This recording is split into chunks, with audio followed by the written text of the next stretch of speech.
Hello बच्चों, आज हम लेकर आए हैं आपके सामने 50 ऐसे टॉपिक जो आपके पेपर में हर बार पूछे जाते हैं।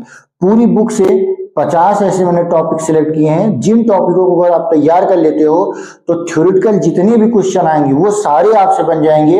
आप ये मानकर चलिए कि अगर आप इन टॉपिकों को तैयार कर लेते हैं तो 70 में 50 प्लस नंबर आपके इन टॉपिक से आ जाएंगे। केवल न्यूमेरिकल्स ही वो पार्ट बचेगा जो नहीं आपसे हो पाएगा। उसके लिए हम अलग आपको वीडियो एक बनाएंगे जिसमें आप क्लियर करेंगे कि किन किन टॉपिकों से न्यूमेरिकल पूछा जाता है और उन न्यूमेरिकलों को बहुत अच्छे तरीके से कराएंगे। आज हम आपके सामने 50 ऐसे टॉपिकों को प्रेजेंट करते हैं जो प्रत्येक वर्ष पेपर में पूछा जाता है। पिछले 5 साल का मैंने पूरा सेट उठाए एनालिसिस की और मैं पिछले 8 सालों से पढ़ा रहा हूं। पूरे अपने एक्सपीरियंस और प्रैक्टिस सेटों को देखने के बाद मैंने एक कंक्लूजन निकाला कि अगर ये 50 टॉपिक कोई बच्चा तैयार कर लेता है तो डेफिनेटली उसके 50 प्लस मार्क आउट ऑफ 70 में 50 से ऊपर के मार्क बहुत आसानी से आ जाएंगे। केवल उससे न्यूमेरिकल के कुछ प्रॉब्लम हो सकती है। आइए हम देखते हैं टॉपिक। सबसे पहले जैसे आपका जो पहला चैप्टर है कूलाम का नियम, तो कूलाम का नियम नहीं पूछा जाएगा। कूलाम से पूछा क्या जाएगा? एप्सिलॉन नॉट का मान पूछ लिया जाता है, बीमा पूछ ली जाती है, मात्रक पूछ लिया जाता है। कई बार 1/4 पाई एप्सिलॉन नॉट का बीमा या मात्रक पूछ लिया जाता है। डायरेक्ट कूलाम का नियम आपसे नहीं पूछता है। फिर दिया विद्युत द्विध्रुव की अच्छी और निरक्षीय स्थिति। दो स्थितियां होती हैं, दोनों स्थितियां बहुत पूछी जाती हैं। अगर 7 सेट बनते हैं तो ये मान के चलिए 3 से 4 सेटों में इनमें से कोई ना कोई एक दिया होता है। फिर उसके बाद एक समान वैद्युत क्षेत्र द्विध्रुव पर लगने वाला बल आघूर्ण, जो आपने पढ़ा होगा कि tau equal to P sine theta, वो वाला जो ये डेरिवेशन है बहुत महत्वपूर्ण है, हर सेट में पूछा जाता है। ठीक है। उसके बाद ये विद्युत फ्लक्स परिभाषा मात्रक और बीमा, ये यहां से ये 1 नंबर का या 2 नंबर का क्वेश्चन पूछा जाता है। मोस्ट ऑफ द टाइम पूछा गया है, दैट्स व्हाई मैंने इसको इंक्लूड कर दिया। आगे दिया है गॉस की प्रमेय तथा अनुप्रयोग। गॉस की प्रमेय तो इंपॉर्टेंट ही है, उसके जो अनुप्रयोग हैं 4 अनुप्रयोग दिए हैं, लेकिन हमको तैयार रखना एक अनंत लंबाई के कारण एक समान आवेशित तार के निकट क्षेत्र की तीव्रता, एक वो और दूसरा गोलीय कोष वाला, ये 2 टॉपिक जो हैं यही अनुप्रयोग में पूछे जाते हैं। ठीक है। उसके बाद दिया है वैद्युत द्विध्रुव के कारण विभव अच्छी और निरक्षीय स्थिति में। ठीक है, ये आपको तैयार रखना है। निरक्षीय स्थिति कम पूछते हैं क्योंकि इसका 0 आ जाता है, अच्छी स्थिति का मोस्ट ऑफ द टाइम पूछा जाता है। फिर समविभव पृष्ठ तथा उसकी विशेषता है, 2 नंबर का ये क्वेश्चन बहुत रिपीटेड है, बहुत बार पूछा जाता है। फिर दिया है विभव प्रवणता परिभाषा मात्रक वैद्युत क्षेत्र के साथ संबंध, विभव प्रवणता की परिभाषा हुई, उसका मात्रक हुआ और ये जो विद्युत क्षेत्र के साथ उसका जो संबंध है वो पूछा गया है।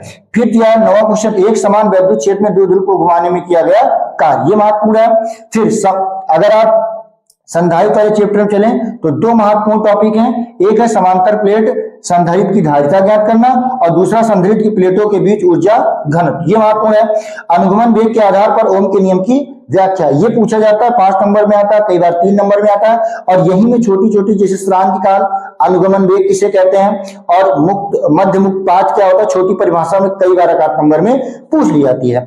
फिर दिया किरचॉफ का नियम, दोनों नियम हर बार आता है, इसमें कोई दिक्कत नहीं है, कहीं न्यूमेरिकल देगा कहीं थ्योरेटिकल रूप में देगा। अगला है व्हीटस्टोन ब्रिज, 5 नंबर का एकदम फिक्स क्वेश्चन है, 7 सेट बनते हैं तो 3 से 4 सेटों में ये क्वेश्चन रहता ही रहता है। आगे दिया विद्युत प्रतिरोध, विद्युत चालकता, विशिष्ट प्रतिरोध और विशिष्ट चालकता, ये जो है यहां से आपको बीमा पूछी जाती है, बीमा पूछी जाए या मात्रक, इन चारों में से एक बीमा या मात्रक आपको हर हाल में मिल जाता है।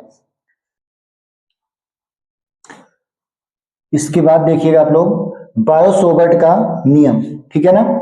बायो-सोवर्ट के नियम से बायो-सोवर्ट का नियम पूछा जाता है और उसी पर कोई आधारित आंकिक प्रश्न पूछ लेते हैं, ठीक है ना। आगे देखिएगा किसी धारावाही वृत्ताकार कुंडली के केंद्र पर उत्पन्न चुंबकीय क्षेत्र, बायो-सोवर्ट के नियम पर आधारित 3 अनुप्रयोग हैं जिनमें से ये सबसे ज्यादा पूछा जाता है। केंद्र पर एक अनुदिश होता है और एक परिमितीय लंबाई वाला होता है, मोस्ट ऑफ द टाइम यही पूछा जाता है। उसके बाद एम्पियर का परपथीय नियम एवं अनुप्रयोग खूब पूछा जाता है, हर बार पूछा जाता है, 7 सेटों में से कम 6 सेट में तो रहता ही रहता है। उसके बाद 2 समांतर धारावाही तारों के बीच लगने वाला बल, यूपी बोर्ड का फेवरेट क्वेश्चन, ठीक है ना, ये हर बार आने वाला है। चल कुंडली धारा मापी, कोई डाउट नहीं है, ये भी आने ही वाला क्वेश्चन और बहुत बार आता है। पर चुंबकीय, अनुचुंबकीय और लोह चुंबकीय में अंतर लिखने को आता है। अयोध्या जिले में तो तीसरी बार लगातार ये क्वेश्चन आया है। फिर दे रहा है फैराडे के विद्युत चुंबकीय प्रेरण का नियम, दो नियम है, कोई नियम आ जाता है 2 नंबर का। उसके बाद दिया है स्वप्रेरण तथा अन्योन्य प्रेरण गुणांक, हर बार 3 नंबर में इन दोनों में से एक आपके पेपर में देखने को मिलता है। एलसीआर परिपथ, एलसीआर परिपथ का डेरिवेशन भी देते हैं और न्यूमेरिकल तो हर साल आता ही आता है। न्यूमेरिकल आ जाता है तो कई बार ये डेरिवेशन नहीं देते, न्यूमेरिकल आएगा ही आएगा इस पर आधारित। ये हो सकता आए और हो सकता है ना आए, इसकी कोई गारंटी नहीं है। ट्रांसफार्मर फेवरेट टॉपिक है, आप लोग इस पर वो जो आपका प्रोजेक्ट होता है बनाते हैं वाइवा देने के लिए, और वैसे भी 5 नंबर का एक क्वेश्चन आपका जो पेपर में हर बार पूछा जाता है। फिर दिया है विद्युत चुंबकीय तरंगों की विशेषताएं, ये जो लास्ट वाला चैप्टर है आपका फर्स्ट पार्ट का, वहां से ये टॉपिक लिया गया है। 3 नंबर में एक क्वेश्चन आपका यहाँ इस टॉपिक से देखने को मिलेगा।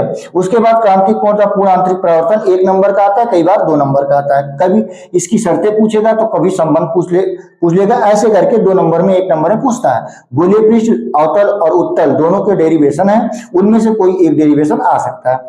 फिर इधर दिया लेंस मेकर का सूत्र, बहुत इंपॉर्टेंट है, आपको सबको पता है, पेपर में आता ही आता है। और या तो ये देखिए, या तो ये आएगा या तो इस पर न्यूमेरिकल आएगा, या ये आता न्यूमेरिकल नहीं आता, अगर ये आ जाता तो न्यूमेरिकल आता तो ये नहीं आता। संपर्क में रखे 2 पतले फोकस लेंसों की फोकस दूरी, आपको ये जानना है, ये जो 3 टॉपिक आप दिए गए एक ही चैप्टर के हैं और इनमें से एक टॉपिक थ्योरेटिकल आएगा तो फिर एक न्यूमेरिकल आएगा, ऐसा रहता है, ठीक है। लेकिन तीनों टॉपिक हमको बहुत ही अच्छे से तैयार करके रखना है। ये हमारे 30 टॉपिक है, 20 टॉपिक अभी आपको हम बताते हैं। कुछ टॉपिक नंबर 31 देखिएगा आप लोग, ठीक है। संयुक्त सूक्ष्मदर्शी, खगोलीय दूरदर्शी और परावर्ती दूरदर्शी, इसमें क्या होता है बेटा कि हर बार आता है, इन तीनों में से एक ही आता है, कोई भी आ सकता है और आता है, इसलिए मैंने तीनों को दे दिया है कि आप इन तीनों को तैयार कर लीजिए, एक ही चैप्टर में ये हैं, ठीक है। उसके बाद हाइगेंस के द्वितीयक तरंग का सिद्धांत है, ये पूछा जाता है 3 नंबर में, बहुत बार पूछा जाता है और बहुत इंपॉर्टेंट भी है। उसके बाद ये जो दिया गया है, इसमें एक बार परावर्तन पूछा जाता है, एक बार अपवर्तन। तो अगर आपके यहाँ अपवर्तन इससे पहले 2025 में मतलब आ चुका है, 26 में आ चुका है, तो इसका मतलब जो 27 में जब आप पेपर देने बैठेंगे तो अगर आपके यहाँ पहले परावर्तन आया था तो आपकी अपवर्तन, ऐसे ये क्रम रिपीट होता रहता है, जो मेरा अनुभव है।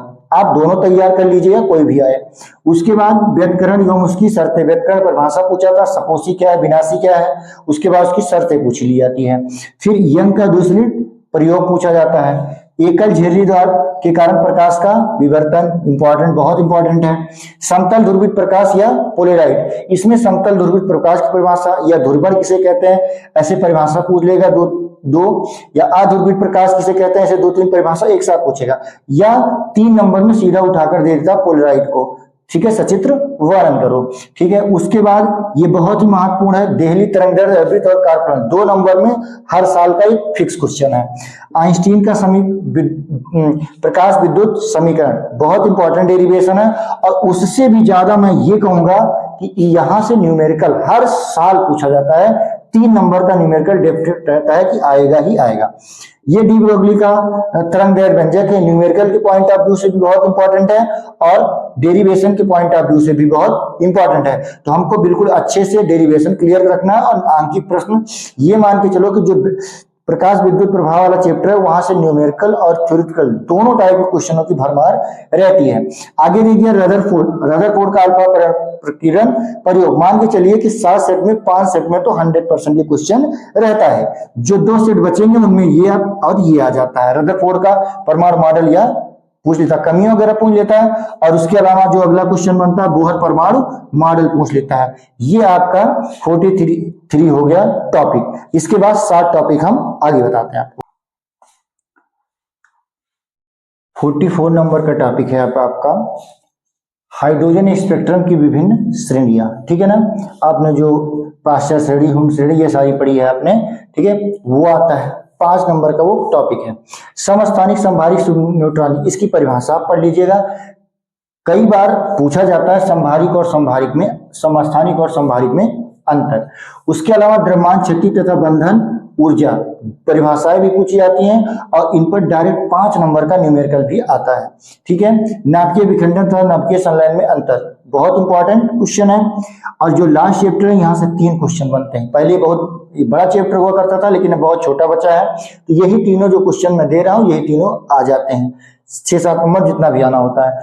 ऊर्जा बैंड के आधार पर चालक, कुचालक और अर्धचालक की जो आपको बताना होता है, परिभाषा या पूरा लिखना होता है डायग्राम बना के, कैसे चालक है ये, क्यों अर्धचालक है, ये सारा आपको करना होता है। पीएन डायोड कब अग्रदिशिक होगा, कब पश्चिदिशिक होगा, कैसे अग्रदिशिक होगा, कैसे पश्चिदिशिक होगा, और लास्ट में अर्धदृष्टकारी या पूर्ण दृष्टकारी, इन दोनों में से क्वेश्चन पूछ जाता है। ये 50 टॉपिक हैं जिनको आपको बहुत अच्छे से तैयार करना है। ठीक है, इसको अगर आप तैयार कर लेते हैं तो आपके 70 में 50 से अधिक मार्क्स आ जाएंगे।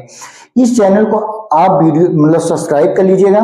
हम लगातार ये जो टॉपिक है इन टॉपिक को इनको कवर ही करेंगे, साथ साथ जब इन टॉपिक को कवर करेंगे तो जो न्यूमेरिकल्स हैं जो कई बार बोर्ड में पूछे गए हैं उन सारे न्यूमेरिकलों को मैं दूंगा। मेरा जो अनुभव है कि जो न्यूमेरिकल प्रीवियस ईयर आए हैं उन्हीं पर आधारित जो नेक्स्ट टाइम न्यूमेरिकल आता है, कोई कहीं बहुत दूर से कोई डिफरेंट टाइप न्यूमेरिकल नहीं आता। किसी सेट में आध क्वेश्चन ऐसा मिल जाता है कि जो कोई नया होता है। तो आपको मेरे चैनल को सब्सक्राइब करना है और पहले इन टॉपिक इसको देखना है और उसके बाद लगातार वीडियो जो इंपॉर्टेंट टॉपिक है उनकी आती जाएगी। हर वीडियो को आप देखिएगा, तैयार करिएगा। आप पूरे सिलेबस को कवर करिए, लेकिन ये जो 50 टॉपिक दिए हैं ये वो टॉपिक है कि आपका रोज डेली एक टारगेट होना चाहिए कि इसमें से जो एक टॉपिक मैं रोज डेली रिवाइज करूंगा। ऐसे जब रिवाइज करते रहेंगे तो इतना अच्छा आपको तैयार हो जाएगा कि जब एग्जाम हॉल में आपको लगेगा तो आपको ऐसा लगेगा कि हम घर में बैठकर पेपर दे रहे हैं। जरा सा कहीं आपको मिस्टेक नहीं होगी और आपका जो टाइम बचेगा, क्योंकि बहुत अच्छे से टॉपिक क्लियर रहेगा, कंफ्यूजन नहीं होगा। 3 घंटे के अंदर बहुत अच्छे से सारा पेपर आप अटेम्प्ट कर पाएंगे। तो चैनल को सब्सक्राइब करना, वीडियो को लाइक करना और शेयर ज्यादा से ज्यादा करिए, जिससे ज्यादा से ज्यादा स्टूडेंट तक पहुंचे और वो उनको भी इस वीडियो का फायदा मिले। Thank you very much.